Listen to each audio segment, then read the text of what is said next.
Yeah. We'll make sure it's investigated. If something was done that shouldn't have been done, we'll make sure we address it. Well, I mean, With you, if you look at the video, you'll see, I mean, all I asked was the CCN numbers. it's on your. Yeah, and I do not have to give up my ID. No, I understand. And the young lady should know that. I mean, she was a trainee, she was professional, he wasn't.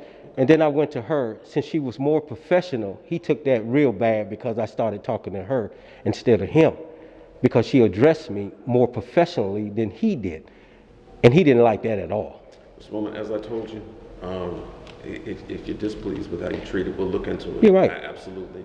I'll make sure that you know, if you want me to make it a little bit easier, I can have somebody meet with you right now and take it directly from you, so we have it, so you don't have to go out and fill it out.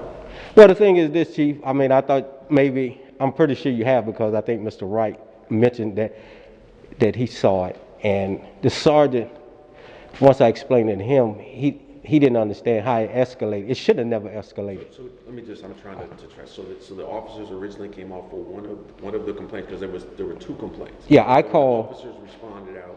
I'm just trying to ascertain what happened. You asked for a CCN number. They asked for an ID to get the CCN number, or how did that? I call your Takoma part. The non-emergency. Yeah. And that's always the best. But Yeah. if you want to get us there. But two people got on the phone, and the sergeant didn't understand that. And you'll hear, because it's recorded, I was talking to a female, and then a male got on it.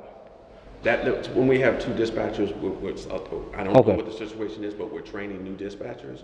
So what you might have gotten the first time is the trainee, and then the actual dispatcher who's training them will come on after. So that may have been what happened. I'm not sure who the dispatcher. I didn't know. I didn't understand. We have two new dispatchers. So most likely that was probably the Okay, so I called. That's not uncommon when we have two. No. I thought somebody was bugging you something or whatever, but I called. Well, just so you know, we record all calls. Yeah, I know. So and they should. And that's another thing why they didn't. They should say that when they. She did, and that's why I didn't understand the whole attitude problem, because when I call your non-emergency number, I told her where I was at. I told her I will be waiting for you here. Okay. So when they drove up, the young lady was driving. She pulled up in a car. She asked me, did I call? And what was the problem? I told her, we have more dumping. She went in the Jiffy Lube, backed out, parked. She got out the car, and she said, I think she said, are you the one that called? And I said, yes, I am. I said, well, all I want is that we have more dumping, and I would like to get the CCN numbers. She asked me for my ID. The trainee. Well, normally, I'm assuming, and I'm just trying to, I haven't seen any of it. The reason they ask for the ID is to get the information for the report. But you don't need a. But no, I understand that. Okay. But, and I understand that. As I explained earlier, you don't need to provide you. You can say, I don't want to provide my ID. That's fine. Well, that's what I was telling her. I said, ma'am, all I want is the CCN numbers, because I'm writing a report to try to get some government assistance. The bigger picture. Yeah, and that's what I explained to her. And she said, well, I can't give you the CCN numbers without an ID. And I said, no, that's not how it works, ma'am. And then first I asked her name and her badge number. Then I went to him and I said, what's your name and your badge number? He said, right here. I say, oh, you're one of those. So you're right here. So I said, well, what's your badge name? He gave it, and then I said, what's your badge number? He said, right here. And I could see the nastiness, and So I went back to her. Wait, I'm gonna tell you, Chief, I don't have nothing against none of your officers, but. So are you recording? Yes, sir. I record everything. No, I mean to both. Why are you doing? Because now the body camera tells all. I mean, I don't try to hide. No, does it get two different versions on my. Okay. And you'll see that on my thing. I give two different versions. I don't doctor anything. I don't want nobody to say I'm doctoring it. But Go ahead. She was being more professional than he was, and I was trying to explain to her, ma'am, all your officers come out here like once a week to do this, and they never ask me for my ID. I don't have to give my ID up to get the CCN numbers. Then he jumped in and talking about, well, we're not going to give you CCN numbers. I'm paraphrasing it. We're not going to give you CCN numbers until you give an ID. And you can call the police department and let me know, and I'll come back out here and give you the CCN numbers when you're ready to give me your ID. I say, do you really want to go down this route? Because I'm going to file a complaint and I'm going to talk to your chief. So he gets back in the car. He calls the sergeant, which I found out later because you'll see it in the phone. He's on his cell phone. So, but you called the sergeant also, though? You called and requested I the called sergeant, or back. he called? I called your dispatch again. Okay. And they wanted to give me the CCN numbers. I said, no, I would like a sergeant out here so I can explain to him what went wrong and what happened. When the sergeant came back out here, which you'll see, all this was videotaped, he came out, he said the guy called him, and he didn't understand what went wrong. And I told him what went wrong. I just want the CCN numbers. I said, why do I have to go through all this just to get complaint numbers when I made the phone call? I mean, my idea is not going to say anything about me, Chief. That's just to run warrants or it's not going to tell me if I dump this or whatever. Normally under circumstances like that, the officer would just use that to ascertain information for the report, like who is the complainant. They're not going to run. They're not going Yeah, to, John Doe. They're not going to run you for it. I know, That but just, yes. it makes it so much easier to Well, just jot down the in my information. learning, that's the only thing that you ask a person for their ID. You could have put John Doe or concerned citizen, made a 911 call. So the report would still be taken. You could have Yeah. refused and said, I just want to report it, and it would have listed as anonymous or. Well, that's what I told him. I don't want to go on any kind of report, and pretty sure everybody knows who I am anyway, back here anyway. I'm holding a camera. I got a body camera, and I'm recording you, so you should know who I am anyway. And I'm not hiding that. That's not a hide. It's just that when I record, I don't need everybody to know. No, I understand. You know what I'm saying? I understand. So. And you also don't want to, there's a possibility that your ID could be seen. I don't care about that, Chief. I come from a different kind of breed. If you come give me problems, I'll give you problems. Yeah, as you know, somebody broke into one of my cars. I did hear about that. Yeah, and they didn't steal anything. They just took all the tools and threw them on the ground. So I know who it is. I got them on camera. Oh. And I want them to come back. But do you want to let us know? No. I want them to come back, Chief. I'll let you know when he'll be waiting for you the next time he come back. I'm just being honest, Chief. But that's not the best way. If you know who it is, why Chief, not let us know so we can charge them? The Supreme Court says I'm securing my property, and I have a right to defend my property against foreign and domestic terrorists. You see all them no trespassing signs. You cross that line, I'm consider you a terrorist. Okay. I'm not downplaying that. Okay. But I'm saying from a law enforcement perspective, I understand we would like to know who it is. That's the same thing about the bullet that they left. Was it the same person, if I may ask? They look to be the same. So, but the thing is this: I'm gonna do something to him, but he'll be alive enough for y'all to get him. I'm just being real, Chief. Mr. Norman, you have the absolute right Yeah. to defend your property. Yeah. But for the last time, if you know who it is, I ask that you tell us. But if you choose not to, that's your right. Yeah. And I'm willing to stand before 12 people and explain it to them. But that's beside the point anyway, Chief. I mean, it's just the point that your offers are there. The majority of them, I know they don't like me videotaping them, but they've never been this disrespectful as this guy was. And he was training one of your new officers. Let me ask you this: did you, just so I know, did you get everything you needed for both of those cases? Yes, sir. I mean, the sergeant came out and gave me the thing, which I shouldn't have had to mess up resources and pull him from whatever he was doing to give me something that should have been readily available for me upon request. And that's my biggest issue. I understand. So just for my sake, I think I can identify who it is. We'll start looking into it right now. I'll have the patrol commander who oversees all the patrol section look into this and see what happened. They'll be that contact person. Is the email the best way to reach back out to you? Yes, sir. I know I sent you an email. Yes, sir.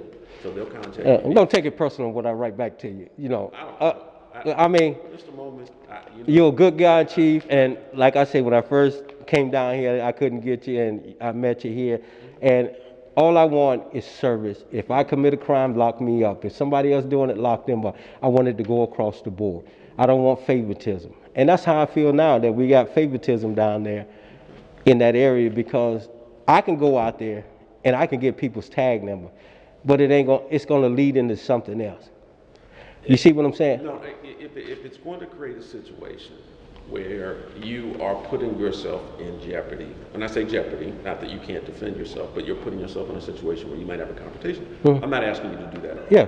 All I'm saying is that if at all possible, you can. That would be very helpful, because that is an easy way to identify, or maybe an insignia on the truck. Sometimes a lot of these are unmarked vans or trucks, but sometimes they have insignia on them. That would be helpful. Well, the sofa that was dropped off yesterday was in a Mercedes black van, with the air, whoever that was, they have money. Those vans aren't cheap. Same thing with the other one. It's just these are construction handymans who are dropping this stuff off here. And like you say, it's not hard to put an unmarked vehicle down there with a camera system in it. It's not hard to figure out who these people are that's dropping this trash over there. Mr. Rogers, how you doing, sir? Hey, how are you? All right. It's not hard at all. Who's doing all this dumping? They're not even waiting for dark anymore now. They're just dumping it in the daytime now. Like I said, we're going to do what we can to get And I appreciate that. the cameras back out, put the video surveillance back out there. We're going to do some other things that I don't want to put out on camera because I don't want to. I appreciate that, yeah. But you know, I hate to say it, we can't be all the places at all times, but, you know, we'll do what we can to make sure this is addressed. Well, that's what I'm saying. I mean, for him to, and then he says he's trying to help me, which I found kind of funny. I'm the one calling you. I'm trying to help you. That's a criminal act. You're not helping me. Like I said, Mr. Moment, I will absolutely make sure that we look into it because like they say, I haven't seen the video. Okay. I don't know the circumstances. I believe you to be a man that always comes with the truth. I don't think that you've ever no. said anything or done anything. And as I told you when we met a few months ago, I don't think anything personally. Okay, I appreciate it because this isn't personal. I mean, no, absolutely. You know, if I do something wrong, lock me up, and then we'll go from there. You know. So for the complaint today, do you want to speak to Lieutenant Poole now, who's going to take the complaint, or do you want to follow up with him? Because he's here now, the patrol commander who will be looking into this. Hey, how are you? Who is looking into this is here now. Yeah, I'll speak to him now. I mean, all I want is someone to speak to this gentleman and explain to him that once you, I was trying to give you enough time to look at it, or them to look at it. It's Monday morning after a busy weekend. Give me you know, I occasionally look at your channel, but I didn't have an opportunity. Okay, that's what I'm saying. That's why I was saying, but if they want to take a report now, that's all I'm just coming to you because. I just don't want you to have to come back down or do a lot. So for him, who's going to look into it, rather than having to reach back out to you, if you're here, it would be easier. Okay. We can sit in the interview room here. You can do it here if you're more comfortable. Well, I would like to record whatever I do. I can't record back there. You can record this right there. Okay, that's fine. That's fine. All right. Any interaction you have with us, you can record. Yeah, but I'm not trying to get this because I'm trying to somebody educate him that he needs, if he's going to be a training officer. No, I understand. He shouldn't train other officers. You don't have to give up your right unless you commit a crime. I understand. And that's what, you know, to get CCN numbers, that's ridiculous. He was butthurt because I asked him his name, Chief. And I was recording. Like I say, I will. Lieutenant Poole will come out. He'll ask you the relevant questions. You are absolutely entitled to record, as I've told you before. Well, I think he stopped me the last time. Who stopped you? When he came down to the property. I think that's the same.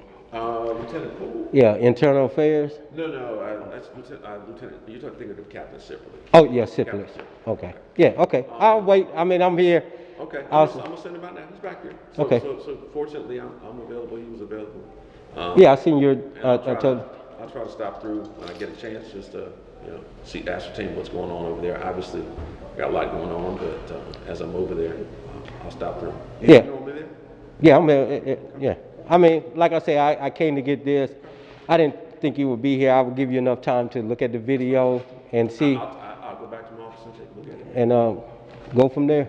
All right. All right. Appreciate it. I'm gonna send what's that? If they put a. Never mind. I'll tell you. I'll talk to y'all later. All right. I'll send them out now. All right. Thank you. So that was the Chief of Police of Takoma Park Police Department.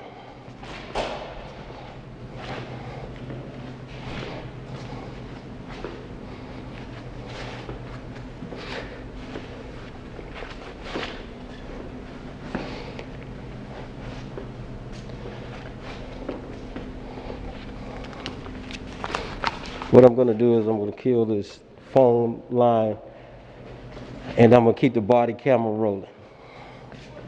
Stay tuned.